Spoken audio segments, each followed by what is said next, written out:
जय सिया राम। मनुष्य हमेशा इस बात के लिए फ़िक्रमंद रहता है, हमेशा उसकी कोशिश होती है, चाहत होती है कि जो भी उसका आराध्य हो उसके सामने उपस्थित होकर अपने जीवन की मंगल कामना करे, किस प्रकार से उन्नति के प्रगति के मार्ग प्रशस्त हो सकें उसके लिए वो प्रार्थना करता है, करबद्ध निवेदन करते रहता है। लेकिन जीवन थोड़ा जटिल भी है, कई बार समझ से परे हो जाता है कि किन वजहों से रुकावटें आ रही हैं। जितना आसान ये ऊपर ऊपर से लगता है उतना आसान दरअसल होता नहीं है। कई बार विद्वान आचार्य ज्योतिषी भी माथापच्ची करते रह जाते हैं और समझ में नहीं आता कि व्यक्ति के जीवन में आखिर अवरोध क्यों उत्पन्न हो रहा है। तो आज हम इसी विषय पे बात करेंगे। एक बहुत ही महत्वपूर्ण विषय है जो कि लगभग ये देखा गया है कि उस वजह से व्यक्ति के जीवन में अवरोध उत्पन्न होता है। वो कौन सी वजह है उसके बारे में आज आचार्य ज्योतिषाचार्य आशीष कुमार जी आपको बताएंगे। स्वागत है आपका आचार्य जी। जय श्री राम। आचार्य जी, अभी आपसे बातें हो भी रही थी और आपने बड़े ही एक महत्वपूर्ण विषय के बारे में चर्चा की और आपने कहा है कि अब तक आपने बहुत बार देखा है कि वो ऐसा एक मुद्दा है, ऐसा वो अवरोध है जिसकी वजह से लगभग 60-70% लोगों के जीवन में अवरोध होता ही होता है। बिल्कुल। तो क्या खास बता रहे हैं आज? देखिए, कई बार व्यक्ति के जीवन में ऐसी समस्या आ जाती है जिससे कई लंबे समय से, मतलब बहुत लंबे समय से वो समस्या उसके जीवन में बनी रहती है और वो उससे बाहर नहीं निकल पाता।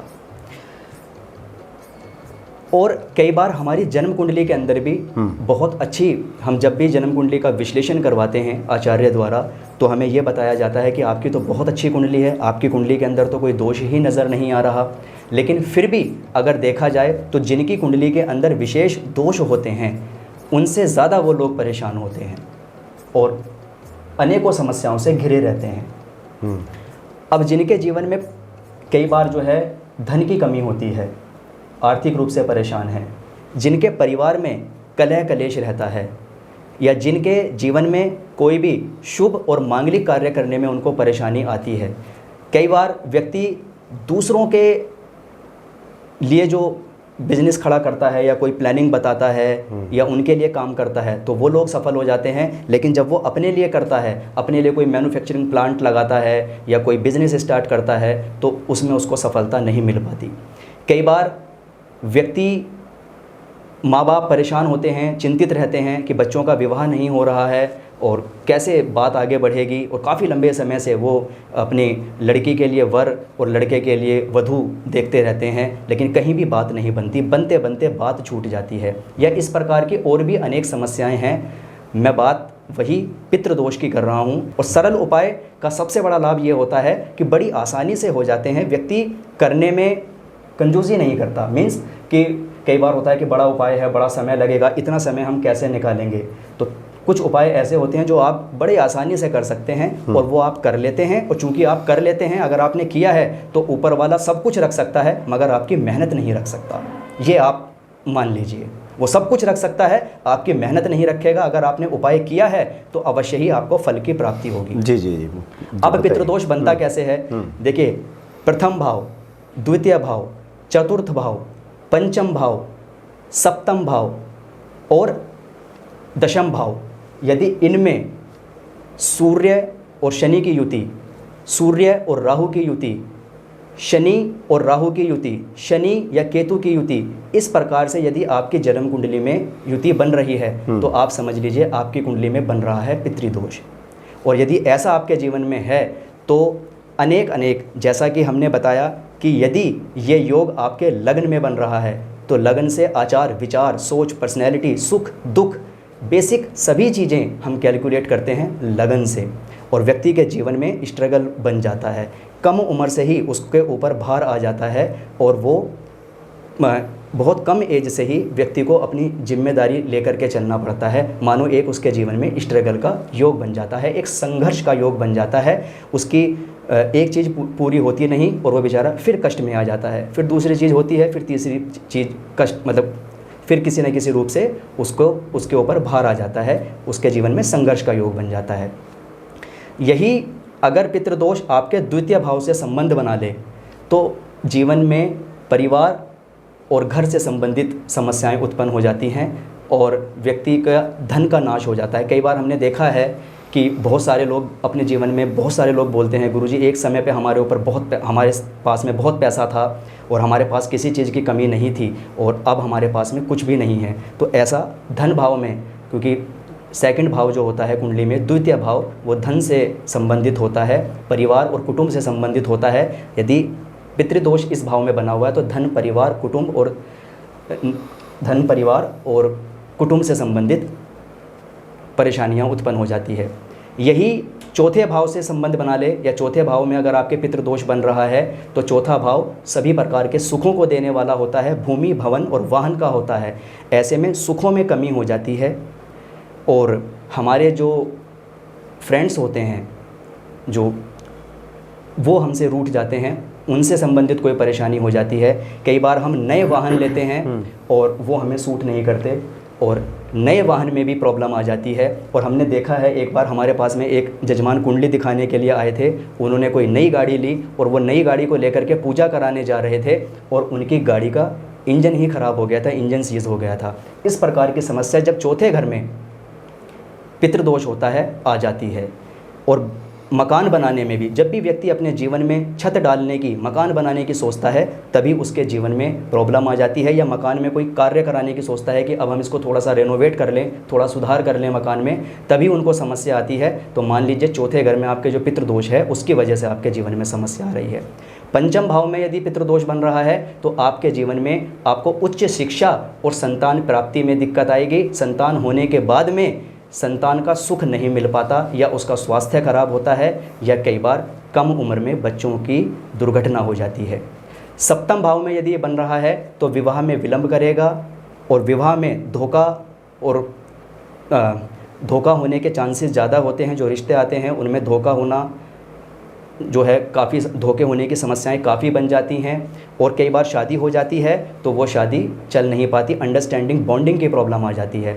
और यदि ये दशम भाव में बन जाता है तो व्यक्ति को बार बार काम चेंज करना पड़ता है, काम में सेटिस्फैक्शन नहीं होता और व्यक्ति बार बार काम चेंज करता रहता है और पिता को कष्ट होता है, या उसके पिता की भी जो माली हालत है उसमें कमी आती है। पिता को भी अपना घर चलाने में समस्या आ जाती है, पिता का स्वास्थ्य भी खराब हो सकता है और पिता की आर्थिक स्थिति भी कई बार खराब हो जाती है, या पिता के सुख में कमी आ जाती है। तो इस तरह का जब लक्षण हो तो फिर क्या एक सर्वमान्य कोई उपाय हो जिससे हर कोई कर सके? अब जिनके जीवन में इस प्रकार से समस्या आ रही है, या पितृदोष किसी ने बताया है और किसी भी आचार्य ने या गुरु जी ने आपकी कुंडली देख करके बताया है कि पितृदोष की वजह से आपके जीवन में समस्या आ रही है, तो सबसे पहला उपाय ये करें कि आप शाम के समय कच्चे चावल लें। अमावस्या तिथि पर आप ये प्रयोग कर सकते हैं कि आप शाम के समय 6 बजे से 8 साढ़े 8 बजे के बीच में कच्चे चावल लें, उसके साथ में काले तिल मिला करके आप किसी व्यक्ति को दान कर दें, किसी भी गरीब व्यक्ति को आप दान कर दें। इससे भी पितृदोष शांत होता है। अच्छा, दूसरा उपाय, जहाँ से आप किचन में, अपने रसोई घर में जहाँ से आप जल ग्रहण करते हैं, या जो आपका जल का स्थान है, क्योंकि रसोई घर में पितरों का वास होता है जल स्थान के पास में, तो जहाँ से आप पीने का जल भरते हैं, कुछ लोग मटका रखते हैं, कुछ घरों में, ज़्यादातर घरों में आजकल आरओ लगा हुआ होता है, सिस्टम होता है, तो वो उसके पास में, या फिर बाल्टी में अगर आप पानी रखते हो, कहीं भी जहाँ से आप पीने का पानी आप रखते हैं, पीने का जल रखते हैं, उसके पास में आप शाम के समय 6 बजे से 8 साढ़े 8 बजे के बीच में एक सरसों के तेल का दीपक लगाएं और हाथ जोड़ लें। उसके बाद में ये नियम बना लें कि जिस दिन आपको ये पता चल जाए कि आपके जीवन में बाकी सब ठीक है, सिर्फ पितृदोष की वजह से आपके जीवन में प्रॉब्लम आ रही है, तो आप उसी दिन से नियम बना लें कि आप 71 दिन तक पीपल के वृक्ष में दूध मिश्रित और चीनी मिश्रित, यानी जल में, नॉर्मल वाटर में, नॉर्मल पानी में आप थोड़ा सा कच्चा दूध, वो भी गाय का, भैंस का नहीं, वरना कभी पितृदोष ठीक नहीं होगा। गाय का कच्चा दूध डालें और उसमें थोड़े से चीनी डाल लें और उसको आप पीपल के वृक्ष में अर्पित करें। अच्छा, 71 दिनों तक, 71 डेज तक, संडे छोड़ करके।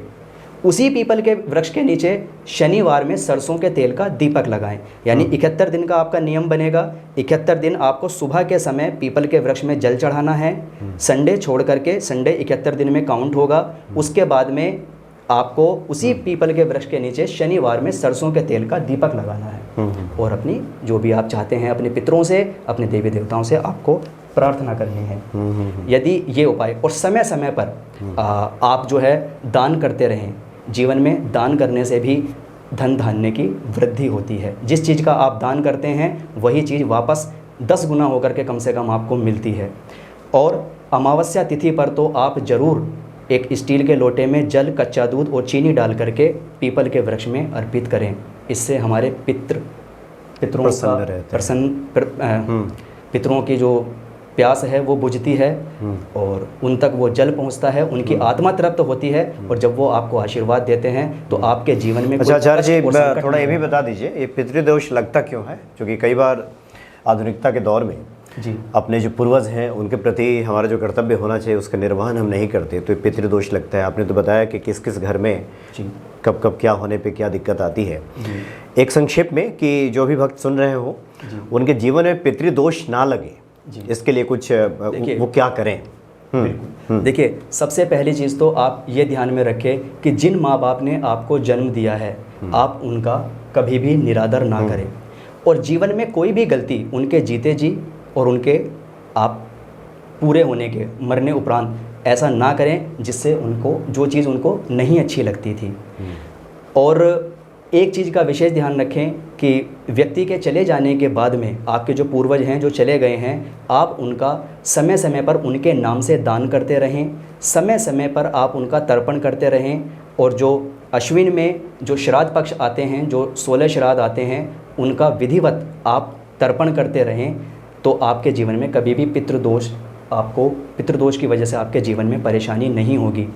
पीपल के वृक्ष को यदि आप बिना देखे बिना सोचे समझे उखाड़ देते हैं, कई बार जैसे पीपल का वृक्ष ऐसा होता है कि जो कभी भी कहीं भी उग जाता है, तो आप उसकी भी एक प्रक्रिया होती है। इसके ऊपर हम आपको विस्तार से बाद में कभी प्रोग्राम में बताएंगे। उसको भी नहीं आपको ऐसे निकालना चाहिए। जैसे कई बार आपके घर के मुंडेर पे, कई बार छत पे जहाँ आपने आप चारदीवारी बनाई है वहाँ उगाता है, कई बार दरारें पड़ने लगती हैं तो मजबूरी में लोग उखाड़ डालते हैं। तो इस पर एक अलग से आप बताएंगे कि उसके बारे में आपको कैसे उसका निराकरण करें। बिल्कुल। तो आपको यही है कि आपको कभी भी, क्योंकि जो भी आज हमारा जीवन दिया हुआ है, जिसके लिए हम इस भौतिक युग में मटीरियलिस्टिक चीज़ों से जुड़े हुए हैं और सबको पैसों की आवश्यकता होती है और इतनी सुंदर दुनिया हम देख रहे हैं, वो सिर्फ माँ बाप की बदौलत ही है। कई बार इस पर ये लोग बोल सकते हैं कि कई बार माँ बाप की वजह से भी परेशानी होती है, माँ बाप हमें परेशान कर रहे हैं। तो देखिए, वो उनका कर्म है, शायद वो भी किसी परेशानी में है और वो इसी वजह से हैं। लेकिन उस चीज़ को अगर आप अपने ऊपर लेकर के आप ये गलती करते हैं तो ये आप जान लीजिए ये आपकी गलती है, ये आपकी कमी है और ये आपको ही भुगतनी पड़ेगी। क्योंकि जैसा आप कर्म करते हैं वैसा ही आपको फल मिलता है। तो आप उनके जीते जी भी आपकी किसी बात से उनको ठेस ना पहुँचे और उनके मरने उपरांत भी आप यदि उनका तर्पण वगैरह, आप उनका दीप दान और पिंड दान अगर विधिवत करते हैं और उनका जो संस्कार होता है मरने उपरांत, यदि आप वो अच्छे तरीके से करते हैं तो आपकी कुंडली में कभी भी पितृदोष नहीं होगा। समय समय पर आप दान पुण्य करते रहें। और ये बातें हमने इसलिए उठाई क्योंकि हनुमान भक्ति पे और शिव भक्ति पे जो हमारे भक्त दर्शक हैं वो 20 साल से लेकर के 50 साल तक के आयु वर्ग के लोग हैं। कई बार कुछ इस तरह कमेंट्स आ जाते हैं माता पिता की तरफ से कि कुछ ऐसे उपाय बताएं कि हमारे बच्चे हमारा कहना माने, वो हमारी सुनते नहीं हैं, बिगड़ रहे हैं, कुमार्ग पे चल रहे हैं। इसलिए ये जिज्ञासा सवाल हमने आपके सामने रखा भी कि जो लोग भी सुन रहे हैं वो आधुनिकता के दौर में ये ना सोचें कि इन सब बातों से होता क्या है, इन सब बातों से होने वाला क्या है। लेकिन जब जीवन में आपकी समस्याएं बढ़ेंगी तो जीवन संघर्षमय और काफ़ी कठिन जान पड़ेगा। इसलिए बहुत आवश्यक है कि इन सब बातों पे भी गौर किया जाए। और यदि आपके बच्चे किसी गलत रास्ते पे जा रहे हैं, देखिए बच्चे वही सीखते हैं जो माँ बाप करते हैं और माँ बाप के ही कई बार जो है फल ऐसे होते हैं कि वो बच्चों में जाते हैं और कई पीढ़ियों तक आगे वो ट्रांसफ़र होते रहते हैं। तो आपको ये ध्यान रखना है कि यदि आप कुछ अच्छा कर्म करते हैं और आप अपने पूर्वजों के लिए कुछ करते हैं तो फिर आपके बच्चों के अंदर भी वही DNA जाएगा और आपके बच्चे भी अच्छा करेंगे। इस प्रकार पीढ़ी दर पीढ़ी सुधरती चली जाती है। और यदि एक पीढ़ी में खराबी आ जाए तो हमने देखा है कई बार माँ बाप के जीवन में भी संघर्ष रहता है, स्ट्रगल रहता है, उनके बच्चों के जीवन में भी संघर्ष रहता है और 2-3 पीढ़ियों को हमने कई बार देखा है कि वो स्ट्रगल ही फेस कर रहे हैं। इसलिए जिस किसी के भी जीवन में इस तरह की समस्याएं हैं जो आचार्य जी ने जिसको रेखांकित किया है, बताया है, तो बहुत ही सरल उपाय आपने बताया है। और ये जो किचन में जहाँ रसोई घर आपका है, वहाँ तो दीप जलाने वाला आपने तो कई बार चर्चा किया है कि आपने तो बहुत अपने निकट के लोगों को ही बताया, और इसका बड़ा ही ये चमत्कारिक फल देखा गया कि आप जला के देखिए रसोई घर में जहाँ पानी पीने का जगह आपने आप एक बनाया बार है, इस प्रयोग को करके देखिए। दीप जला के यदि आपको ये पता है या आपने कुंडली में डायग्नोस्ट कर लिया है कि पितृदोष है, तो आप इन उपायों को करके देखिए, आपको अपने आप ही पता चल जाएगा, किसी के कहने की आवश्यकता नहीं है, क्योंकि जीवन आपका है, आपको पता है क्या परेशानी है। और जब आप इन उपायों को अपने जीवन में करेंगे तो आपको ही पता चलेगा कि क्या बदलाव हमारे जीवन में आ रहे हैं। जी जी, चलिए बहुत बहुत धन्यवाद आपका आचार्य जी। एक चीज़ मैं यहाँ पर और बता देना चाहूँ, कुछ बच्चे जो बाहर रहते हैं या विदेशों में रहते हैं या अपने गांव को छोड़कर चले गए हैं, माँ बाप गांव में रहते हैं और वो किसी सिटी के अंदर काम कर रहे हैं, नौकरी कर रहे हैं, हमने तो यहाँ तक देखा है कि वो अपने बच्चों, अपने माँ बाप के चले जाने के बाद वहाँ तक नहीं पहुँच पाते। तो मैं ये, और कई बार मैंने देखा है, ये भी लोग बोल देते हैं कि माँ जी चली गई हैं तो एक भाई चला जाए, और जब बाबूजी चले जाएंगे तो हम चले जाएंगे। इस तरीके की चीज़ें जब सुनने के लिए मिलती हैं तो आप ये समझ लीजिए कि आप ये क्या काम कर रहे हैं और आगे के लिए आप ये क्या कर रहे हैं। तो इस तरीके से भी हमने कई बार देखा है कि चाहे आप कितने भी बिज़ी हैं, यदि आप अपने लिए, अपनों के लिए, अपने माँ बाप के लिए समय नहीं निकाल पा रहे हैं तो उस जीवन का कोई अस्तित्व नहीं है। बिल्कुल बिल्कुल। और ये बिजी जो शब्द है, ज़्यादा दिन फिर बिजी नहीं रह पाएंगे। जीवन में घटनाएं इस तरह के पितृदोष से उत्पन्न होता ही होता है, और आप उसको बिजी समझ रहे हैं, लेकिन आपके जीवन में जो अन्य परेशानियां हैं वो आपके जीवन में कितना समय ले रही है, आप ये तय कर लीजिए। यदि वो समस्या बड़ी है तो इस छोटी सी समस्या को आप ठीक कर लीजिए। माँ बाप से बढ़ के कुछ नहीं होता, जैसा कि हमने बताया है। आप इन बातों का अवश्य ध्यान रखें और जीवन को जितना आसान और सरल बना करके रखेंगे, और समय पर, जब उस समय की आपकी वैल्यू है, तब अगर आप उस काम को कर रहे हैं तो आपके जीवन में कभी भी कोई स्ट्रगल या कोई संघर्ष नहीं आएगा। आपके जीवन में सारे काम पूरे होंगे, आपके बच्चे ठीक रहेंगे, आप ठीक रहेंगे, आपका स्वास्थ्य ठीक रहेगा, और आपके जीवन में कभी भी धन की कमी नहीं होगी, कभी कोई स्ट्रगल नहीं रहेगा, और मानसिक रूप से भी आप स्वस्थ रहेंगे। जी जी, चलिए बहुत बहुत धन्यवाद आपका। जय श्री राम। जय श्री राम।